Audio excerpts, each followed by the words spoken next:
She found out who her husband truly was, not by catching him in a lie, but by watching him hand her a sealed envelope at her mother's grave, while the woman he had chosen to replace her adjusted her black veil in the reflection of a nearby headstone. That was the moment. Not the rumors that had drifted through the office for months. Not the late nights when Dorian came home smelling like someone else's perfume. And she pretended she did not notice because her father was failing and she did not have room for another thing to break. The moment was that envelope, that grave, and that woman standing close enough to touch her husband's sleeve. Dorian Ashcroft, the 41-year-old executive vice president of Hurricane Row Publishing, had been Celia Lorne Ashcroft's husband for 6 years. He had a good jaw, an easy laugh, and the particular kind of ambition that only becomes dangerous once it runs out of things to climb. Celia, 36, had met him before any of that mattered, before the corner office, before the profile pieces in trade magazines, before he started saying things like "the room changes when I walk in," and meaning it as a compliment about himself. She had loved him the way you love something you found before the price tag was added. But she had also been careful in the way her parents had raised her to be, quietly, privately, with no performance attached to it. What Dorian did not know, what almost no one outside a sealed trust document and 2 attorneys knew, was that Celia Lorne Ashcroft was the controlling owner of Aldgate Group, the private equity and publishing trust that owned 62% of Hurricane Row Publishing, the company he had built his reputation inside, the company whose budgets she had quietly approved, whose contracts she had reviewed in the language of a woman who had been reading financial documents since she was 19 years old, sitting across from her father at the kitchen table in Oakville, Ontario. Her parents, Gregor Lorne and Mina Lorne, had built Aldgate from a small regional press distribution company into something that mattered. Her father had been methodical, precise, generous with people he trusted and impenetrable to people he did not. Her mother had been the instinct behind every good decision Gregor called his own. They had raised Celia inside the work, not as an heir in the public sense, not with press releases or family announcements, but with the understanding that one day the guardianship of what they had built would pass to her, and she would need to be ready. When Celia married Dorian, her parents had said nothing directly. Her father had only told her to make sure the prenuptial agreement was thorough and that outside counsel reviewed every clause. Her mother had said something quieter the morning before the wedding, while pinning Celia's dress. "A man who loves you will want to know you fully. A man who wants you will only look as far as he needs to." Celia had written it off as her mother being her mother. She was not writing it off anymore. Gregor Lorne had been diagnosed with a progressive heart condition 2 years before he died. Mina had refused to leave his side through any of it, and the effort of watching him diminish had quietly worn something away in her as well. By the time Gregor passed in early spring, Mina was already failing, though no one had said it in those exact words yet. Celia had been traveling between Toronto and the family home in Burlington every week for 8 months. She had rearranged her schedule around hospital visits, specialist appointments, medication adjustments, and the particular exhaustion of being someone's primary comfort when they are afraid.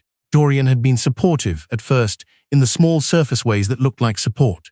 He came to 2 of Gregor's hospital visits. He said the right things at the right moments. He held her hand in the car on the way home and told her she was handling it beautifully. Then the glass wall went up, slowly, without announcement. His replies to her messages grew shorter. His schedule became mysteriously full on evenings when she was at the hospital. He stopped asking how her father was doing and started making faint suggestions, never directly, always at an angle, that the situation was beginning to affect his professional focus, that Celia might benefit from delegating more of the caregiving to someone qualified. She had not answered that one, just looked at him and then looked away. After Gregor died, Celia had approximately 3 weeks before her mother's condition worsened significantly. She spent most of those 3 weeks dealing with the estate, the trust documentation, and the formal transfer of Aldgate's operational oversight to herself. Marcus Ellery, the 58-year-old family attorney who had worked with her parents for over 2 decades, managed the paperwork with the same quiet efficiency he brought to everything. Joanna Pemberton, the 54-year-old chief financial officer of Aldgate Group and one of the few people inside the company who understood exactly who Celia was, handled the financial disclosures. Only a handful of people inside Hurricane Row knew anything, and those who did knew enough to stay quiet. Dorian was not among them. He knew Celia had family money. He knew the Lornes had been involved in regional publishing. He had met her parents twice before the wedding and described Gregor privately and to Celia directly as comfortable old money without much ambition left in it. He had meant it as an observation. Celia had understood it as a signal about who he thought she was by extension. She had filed the signal away and said nothing. Mina Lawn died on a Wednesday morning quietly, the way she had done most things. Celia was holding her hand. The nurse was adjusting the window. Outside the Burlington sky was the pale, flat grey of early Canadian spring, the kind that sits low over the lake and refuses to commit to anything warmer. Celia had sent Dorian 2 messages the night before. One when the doctor had pulled her aside to say the timeline was narrowing. One at 11:30 at night that said only, "She may not make it to morning. Please come." He did not respond to either.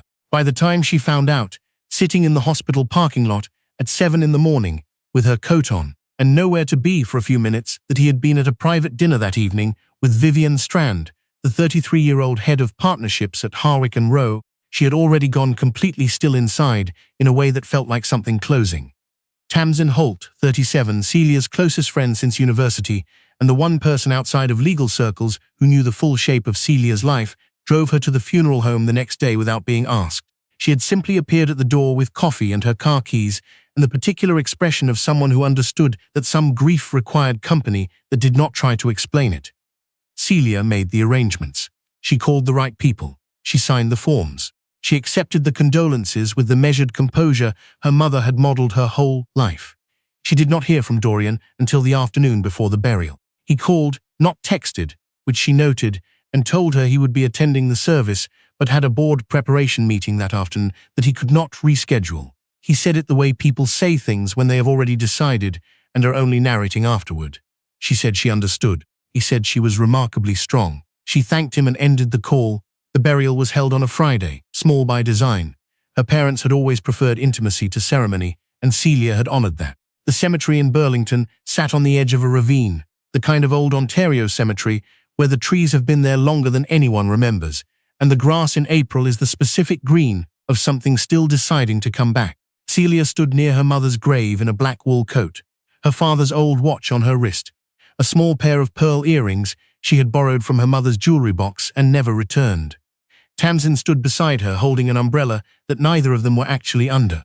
Marcus Ellery stood several steps back, formal and still, the way he always was at moments that required him to be both professional and something closer to family. Joanna Pemberton had come as well quietly, standing near the line of graves with her coat buttoned to the collar, her eyes moving once or twice toward the entrance as if she had expected something. What she had expected arrived 20 minutes into the service. Dorian came through the cemetery gate with Vivienne Strand on one side and Bennett Lowe, 45, the director of business development at Harwick and Row, and Dorian's closest ally inside the company, on the other. They walked across the wet grass in expensive shoes and the particularly polished expression of people who had dressed carefully for something they intended to control. Vivienne wore a fitted dark coat with a silk scarf at her throat, not quite funeral, not quite anything else. She looked the way she always looked at professional events, groomed for impact, positioned for visibility. She stood slightly behind Dorian when they reached the graveside, but not far enough behind for it to be neutral. Celia did not look at her. She looked at the grave. The service continued. The officiant spoke. Celia kept her hands at her sides and her breathing even. The way she had learned in the last 2 years that grief required a physical discipline most people did not talk about. When the final words were said and the small gathering began to drift apart, whispering the soft Canadian kindnesses of "so sorry, call us if you need anything, your parents were wonderful people." Dorian waited until most of them had moved away. Then he came to stand beside Celia, not close, close enough. She could see in his face that he had rehearsed this, that whatever was coming had been arranged inside his own mind in an order that made sense to him. He reached into his coat pocket and brought out a manila envelope. Celia stared at it for a moment before she took it. "I've been trying to find the right time for this," he said. "There isn't one, I know that. But waiting isn't doing either of us any favors." Celia opened the envelope. Divorce papers, filed with the Toronto Family Court 2 weeks earlier while her mother was still alive. She read the filing date twice. Then she looked up at him.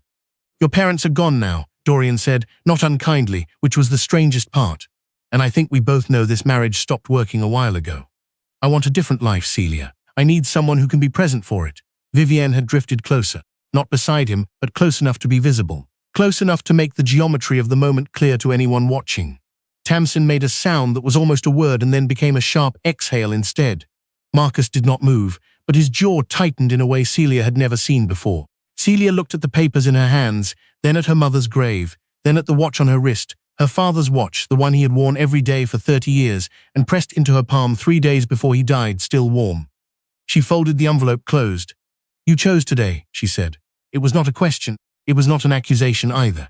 It was simply the recognition of what he had done, spoken clearly, in front of the grave of the woman who had taught her that silence was sometimes the most precise language available. Dorian looked momentarily uncertain, which was the first honest expression she had seen on him in months. Then he straightened, and the uncertainty passed.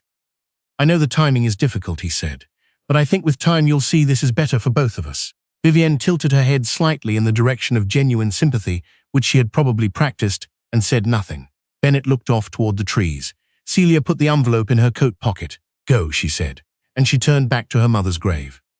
Dorian hesitated for 3 seconds, then he left. That evening, in the kitchen of her parents' house in Burlington, Celia sat across from Marcus at the table where she had done homework as a child, where her mother had corrected her grammar and her father had shown her how to read a balance sheet before she was old enough to drive, and she opened her father's letter. Gregor had written it 8 months before he died. In the last weeks, when his handwriting was still fully steady, he had given it to Marcus with the instruction to pass it to Celia when she needed it most. Marcus had decided today was that day. The letter was 3 pages, and it was, in the way her father had always been, exact and warm without being sentimental. Near the end he had written, "There will be people who mistake your composure for absence, who read your discretion as permission. The company was never a weapon, Celia. Your mother and I built it to protect things worth protecting.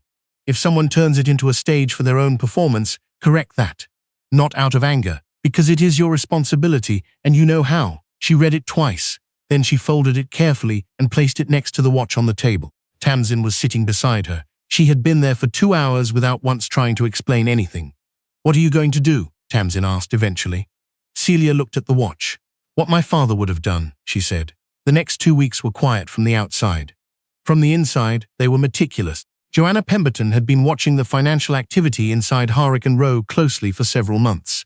There were irregularities she had flagged in internal reports, not dramatic ones, the kind that required context and access to understand fully. Production budgets with reclassified expenses, consulting fees approved by Dorian's office paid to a holding company registered to a numbered address with no clear operating history. A partnership contract with an external communications firm, arranged through Vivienne, that was billed at significantly above market rate and had produced nothing verifiable in 6 months. She brought the folder to Celia the Tuesday after the burial. "I did not want to add to your week," Joanna said. "You waited long enough," Celia said, and began reading. Reed Calloway, the 39-year-old head of compliance and internal security at Aldgate Group, was brought in quietly the same week. Reed was the kind of person who communicated in short sentences and looked at spreadsheets the way other people looked at maps, with an immediate sense of where things were supposed to be and where they were not. He had worked with Gregor for 11 years. He was absolutely loyal to the trust. He found the full pattern inside 4 days. Dorian had been using his executive position to redirect project funding. He had approved a series of outside vendor contracts, communications, research, events management, that channeled money toward parties connected to Vivienne or her professional network. Bennett had co-signed several approvals and signed off on documentation that reclassified the expenses as standard operating costs. There were also personnel recommendations Dorian had forwarded to the board that positioned his allies in roles that would give them access to sensitive acquisition data that related directly to Aldgate's future decisions about its stake in Harwick and Row. It was not subtle once you had the full picture, but it had been arranged in the specific way that takes advantage of a company whose trusting shareholders are not paying close daily attention. Gregor Lorne had been dying. His daughter had been grieving. The oversight had thinned in exactly the way Dorian and Bennett had apparently counted on. When Reed laid it out across 3 monitors in the Aldgate offices on a Thursday night, with Joanna and Marcus present, and Tamsin sitting quietly in the corner because Celia had said she could stay, the room was very still for a long moment. "He thought the timing made him safe," Reed said. Celia looked at the monitors. "He thought I was too busy losing my parents to pay attention to what he was doing inside their company." No one added anything to that. Harwick and Row held its annual editorial showcase every spring at the Fairmont Royal York in Toronto. It was the company's largest event of the year, the kind of evening that gathered authors, agents, board members, media partners, independent booksellers from across the country, and the particular cluster of people who needed to be seen at cultural events to maintain the version of themselves they were selling. Dorian loved it. He had attended for 8 years running and had 3 years ago positioned himself as the de facto public voice of Harrick and Rowe's editorial vision, a role the company had never formally given him but had also never formally denied. This year he was scheduled to open the evening with remarks. Vivienne had been listed in the program as a featured speaker. Bennett had arranged the seating to position Harrick and Rowe's key board members close enough to Dorian's table that the associations were visible. Celia had not been on the guest list Dorian submitted. She attended on her Aldgate Group chairwoman credential, which was a different document entirely. The Fairmont's ballroom was full by 7. Glass and candlelight and the specific hum of Canadian professional culture doing what it did at these events, performing warmth while evaluating everything. Celia entered through a side door with Marcus, Joanna, Reed, and Tamsin behind her. She wore a plain charcoal dress, no jewelry except her mother's earrings and her father's watch, now moved to her left wrist where it sat against the sleeve of her dress like a small, private fact. She did not go to the main floor. She went to the audio-visual room. The presentation that was going to play before Dorian's remarks had been replaced 2 days earlier, through Aldgate's ownership authority, with a different document. Marcus had reviewed every element. Outside legal counsel had cleared the final content. The board ethics chair had been briefed by Reed directly. Every claim was supported by preserved records, time-stamped approvals, financial documentation, and the compliance logs Reed had spent 10 days compiling. In the audio-visual room, Reed stood at the primary control panel. Joanna had her tablet open. Marcus held a sealed legal authorization in one hand. Celia looked through the booth window at the ballroom below. She could see Dorian at his table near the front, angled toward the main screen. Champagne in hand, looking like the version of himself he had been building since she first met him. Vivienne sat 2 chairs away, positioned to be in his frame for photographs. Bennett sat on Dorian's other side, speaking too closely into the ear of a board member who was not quite listening. Tamsin stood behind Celia in the booth, close enough that Celia could feel her there without turning around. "You can still stop this," Tamsin said. "Not discouraging, just accurate." Celia looked at her father's watch. "No," she said. "I cannot. This is what the company was built for." She turned to Marcus. "Go ahead." The ballroom lights dimmed for the opening presentation. The screen at the front of the room lit with the Harrick and Rowe logo, and then it was replaced by something the room did not expect. The Aldgate Group corporate seal. A murmur moved through the room. Dorian sat forward slightly. The first document appeared on screen. A vendor payment approved under Dorian's executive account. Amount, date, company name. The note field read Editorial Development Consulting. The company receiving payment had been registered 4 months prior at an address linked to a numbered holding in Vivienne's name. The second document. Then a third. Then the scanned authorization signatures showing Bennett's name beside Dorian's on 6 separate approvals. The room had gone from murmuring to quiet. The particular Canadian quiet of a room full of people who were deciding how to understand what they were seeing. Dorian stood up. "This is not. This is being taken out of context." On screen, Reed's security footage appeared, time-stamped. Dorian and Vivienne in a restricted Aldgate data room after hours, reviewing acquisition files Dorian's executive credentials had no authorization to access. Bennett did not stand. He looked at the table. A formal slide appeared, Harrick and Rowe Publishing. Formal notice of executive review. The following individuals are subject to immediate access suspension and independent investigation by outside counsel retained by Aldgate Group. Dorian Ashcroft, Bennett Lowe, Vivienne Strand. Dorian's chair scraped back. "You cannot do this." His voice was louder now, not controlled. "This is my event. This is a private company's." The next slide appeared.